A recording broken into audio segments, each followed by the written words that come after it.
Welcome to Diwakar physics. चलिए इस video में हम एक सर्किट का क्वेश्चन सॉल्व करेंगे जो एक्सरसाइज 8B में क्वेश्चन नंबर 31 है कॉन्साइज फिजिक्स का।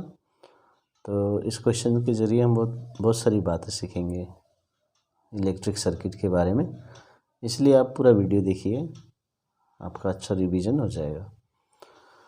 तो सबसे पहले सर्किट देखना है। यहाँ पर दो रेजिस्टेंस है और एमीटर लगा हुआ है और ये सेल है, और सेल के साथ देखिए 2 वोल्ट 1.2 ओम लिखा है। तो ये जो है ये इंटरनल रेजिस्टेंस, ठीक है, बैटरी के अंदर में जो रेजिस्टेंस, और एमीटर का भी रेजिस्टेंस है, तो ये भी कंसिडर करना है।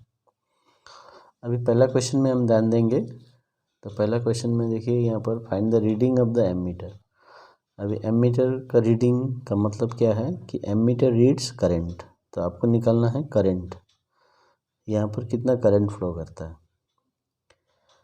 अभी करंट जब हम निकालते हैं तो दूसरा पॉइंट ये बात याद रखना है कि सर्किट में जो करंट सेल से शुरू होगा, यानी कि यहाँ से जो करंट शुरू होगा, यहाँ से जो फ्लो करेगा, it depends on total resistance of the circuit. ये बहुत ही इम्पोर्टेंट है, याद रखिए। Current from the cell depends on total resistance of the circuit.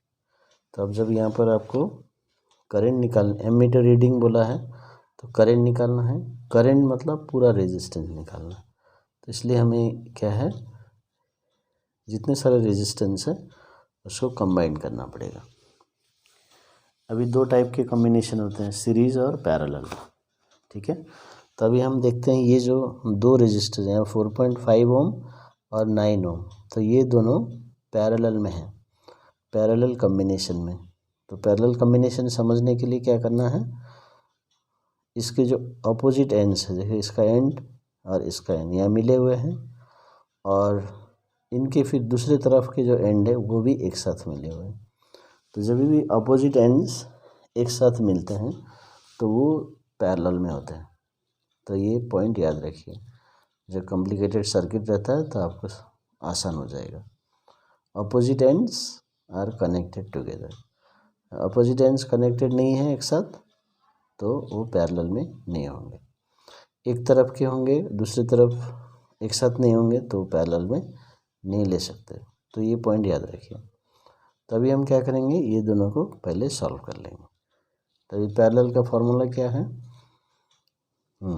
ठीक।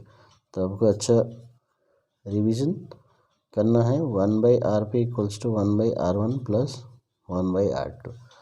यहाँ दो रेजिस्टेंस है तो ये लिखा, ये 3 होते तो प्लस 1/R3, ऐसे पैटर्न से लिखना।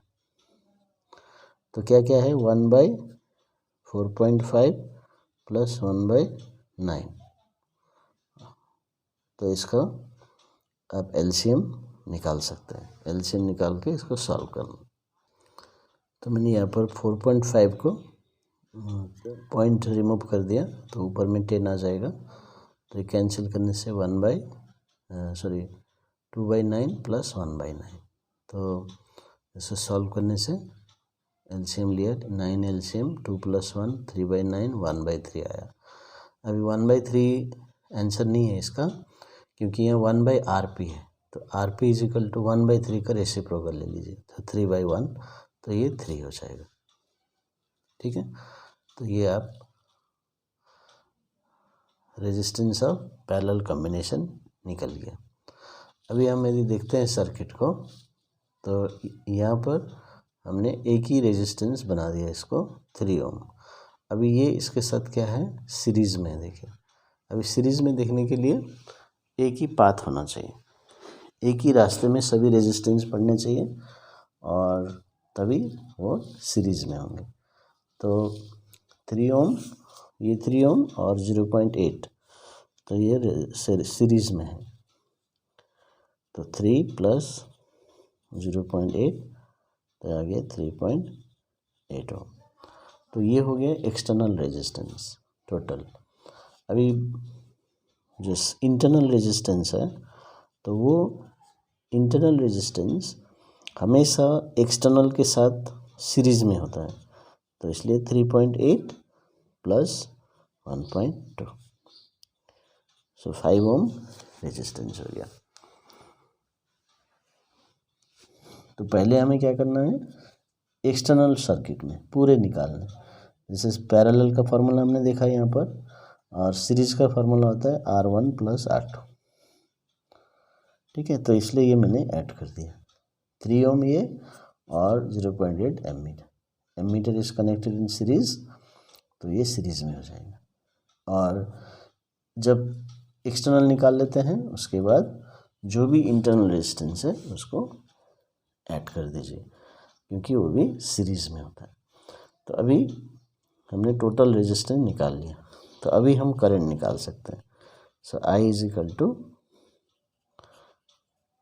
EMF of the cell by total resistance. तो EMF माने कितना वोल्टेज है, 2 वोल्ट, और रेजिस्टेंस है 5 ओम, तो 0.4 एम्पियर, ठीक है। तो देखिए यहाँ पर ध्यान से, तो ये हमने निकाल लिया 3, इसके साथ ये सीरीज में ऐड कर दिया।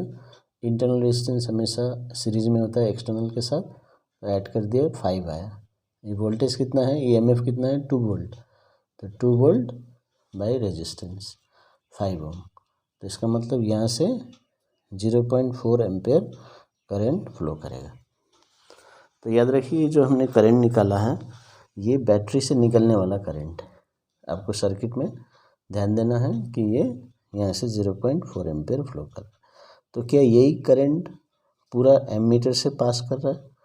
हाँ, तो देखिए ये एक ही पाथ है, तो 0.4 एम्पियर इसमें से पास कर रहा है। मान लीजिए एमीटर यहाँ कनेक्ट होता तो यहाँ जाके करंट डिवाइड हो जाता। तो हालांकि हमने 0.4 एम्पियर निकाल लिया, लेकिन 0.4 एम्पियर इस एमीटर से जो यहाँ कनेक्टेड है वो उसमें से पास नहीं कर रहा है, तो ये आंसर नहीं होगा। उसके बाद हमें और सॉल्व करना पड़ेगा। लेकिन इस केस में जो करंट सेल से निकलता है वो एमीटर से पास कर रहा है, तो इसका मतलब है पहला आंसर आ गया, reading of the ammeter is 0.4 ampere.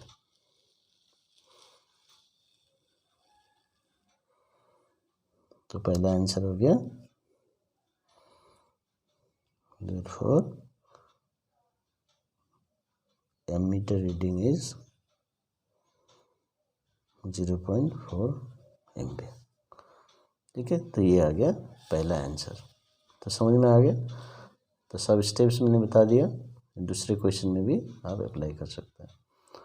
अभी है potential difference across the terminal of the voltage, terminals of the cell.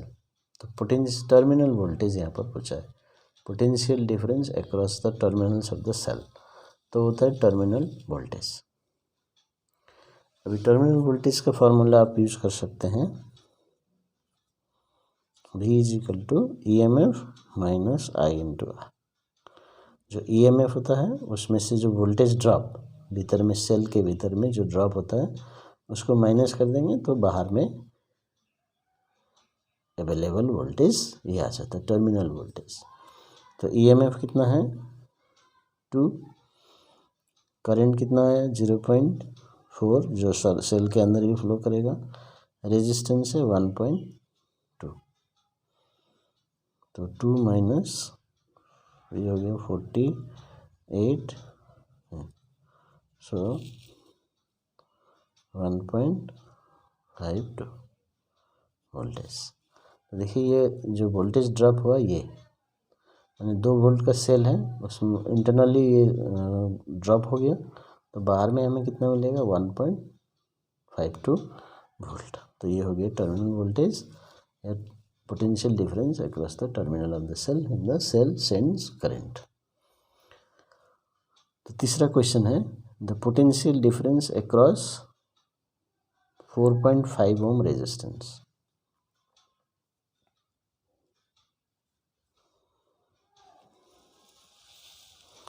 अभी यहाँ पर एक कॉन्सेप्ट लगाना है कि इसमें कितना वोल्टेज होगा अक्रॉस दिस 4.5 ओम रेजिस्टेंस।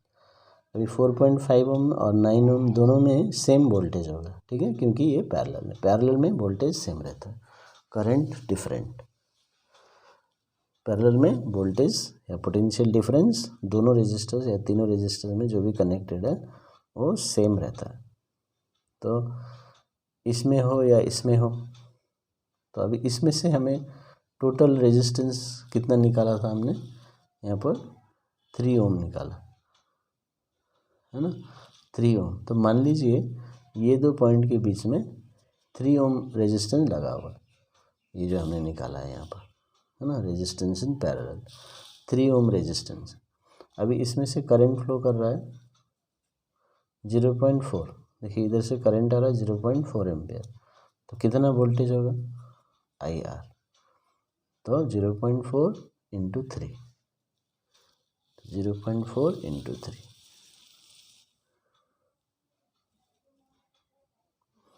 तो हम लिखेंगे V is equal to IR। तो I कितना है 0.4 और रेजिस्टेंस कितना है 3 ओम। 4.5 नहीं लेना, 3 ओम लेना, क्योंकि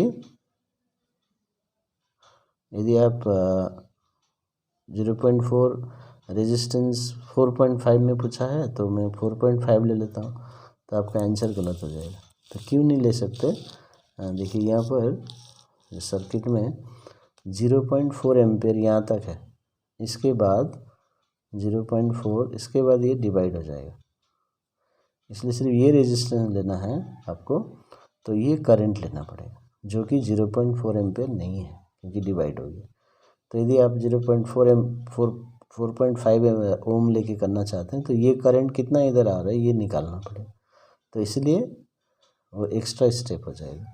तो इसलिए यहाँ इसके बीच में कितना रेजिस्टेंस है हम निकाल चुके हैं, ये 3 ओम, तो इसलिए उसको यूज कर सकते हैं। और जब हम 3 ओम लेंगे तो टोटल करंट 0.4 एम्पियर ले सकते हैं, क्योंकि 3 ओम क्या है, single resistance in place of this two, दोनों के बदले में एक ही रेजिस्टेंस माना जाएगा जिसमें ये करंट फ्लो करेगा।